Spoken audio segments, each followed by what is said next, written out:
નમસ્કાર, afternoon prime time સાથે હું છું દાનવી માલી. સમાચારમાં સૌપ્રથમ વાત કરીશું ઉત્તરાયણ પર માવઠું બનશે વિલનની.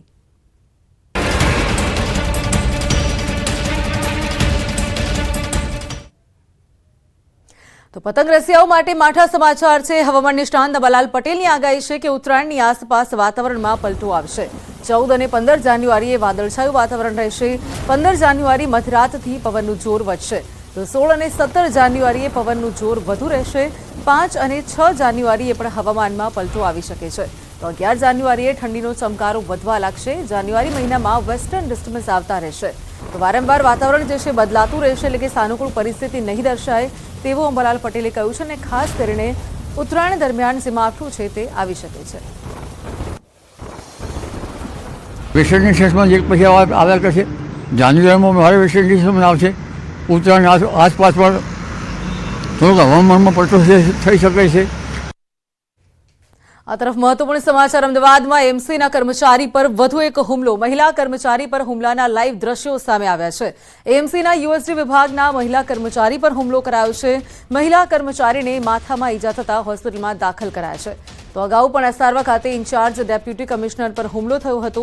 એએમસી કર્મચારી પર હુમલા અંગે હાઈકોર્ટે પણ ગંભીર નોંધ લીધી હતી. તો હવે સરદાર પટેલ સ્ટેડિયમમાં વોર્ડમાં આવેલા ઇન્કમટેક્સ બ્રિજ નીચે કર્મચારી પર હુમલાની આ સમગ્ર ઘટના બની હતી.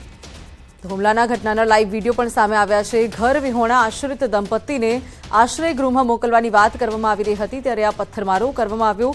આ અંગે નવરંગપુરા પોલીસ સ્ટેશનમાં દંપતી વિરુદ્ધ પોલીસ ફરિયાદ પણ હાલ નોંધાઈ છે.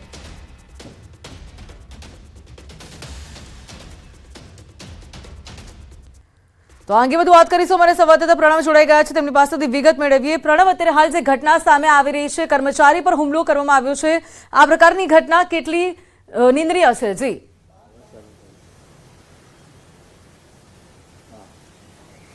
ચોક્કસ માની શકાય કે આની પહેલા પણ અગાઉ પણ અસારવા ખાતે ડેપ્યુટી જે કહી શકાય કમિશનર છે તેની ઉપર પણ હુમલો થયો હતો. ગુજરાત હાઈકોર્ટ ખુદ નિંદા કરી હતી કે આ ઘટના છે તે ગંભીર છે, આવી ઘટના ન બનવી જોઈએ. મહાનગરપાલિકાના કર્મચારીઓને પોલીસ પ્રોટેક્શન અપાય તે પ્રકારની પણ હાઈકોર્ટે સૂચના આપી. તેમ છતાં પણ અહીં પ્રોટેક્શન નથી મળ્યું, તે સ્પષ્ટ થઈ રહ્યું છે. આ જે ઘટના છે તે ગઈકાલની છે. ગઈકાલે જ્યારે એએમસીનું જે યુસીડી વિભાગ છે, જે ઘર વિહોણા જે લોકો હોય છે તેને ઘર આપવા માટે એ લોકો જતા હોય છે, ત્યારે મોર્નિંગ જે ડ્રાઈવની દરમિયાન આ ઘટના સામે આવી હતી.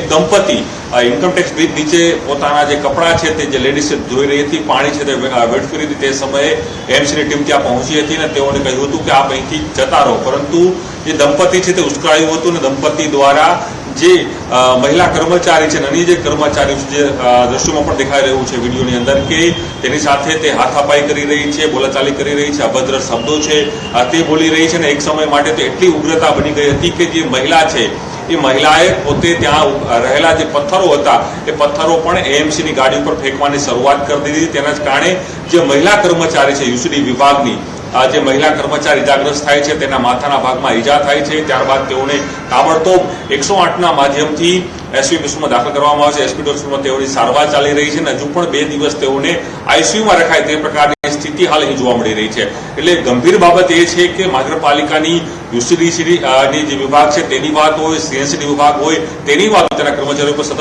હુમલા થવાની ઘટનાઓ છે તે બંધ થવાનું નામ નથી લઈ રહ્યું. બીજી તરફ કર્મચારીઓ છે તે પણ ક્યાંક ને ક્યાંક આક્રોશ વ્યક્ત કરી રહ્યા છે કે જે રીતે હુમલાઓ થઈ રહ્યા છે કર્મચારીઓ ઉપર કે અધિકારીઓ ઉપર, એ ઘણું બધું નિંદનીય છે. કારણ કે હાઈકોર્ટે પણ એક ટકોર કરી હતી કે જે પણ કર્મચારીઓ જે પણ ડ્રાઈવ કરવા માટે જતા હોય છે તેની સાથે પોલીસ પ્રોટેક્શન આપવું એ જરૂરી છે. તેમ છતાં પણ કેમ ના અપાયું તે પણ એક મોટો સવાલ છે. પરંતુ ચોક્કસ એ મહિલા સાથે જે ઘટના બની છે દંપતી ઉપર, પોલીસે ગુનો પણ હાલ નોંધ્યો છે. બંને દંપતીની ધરપકડ પણ અટકાયા છે તે પોલીસે પણ કરી છે.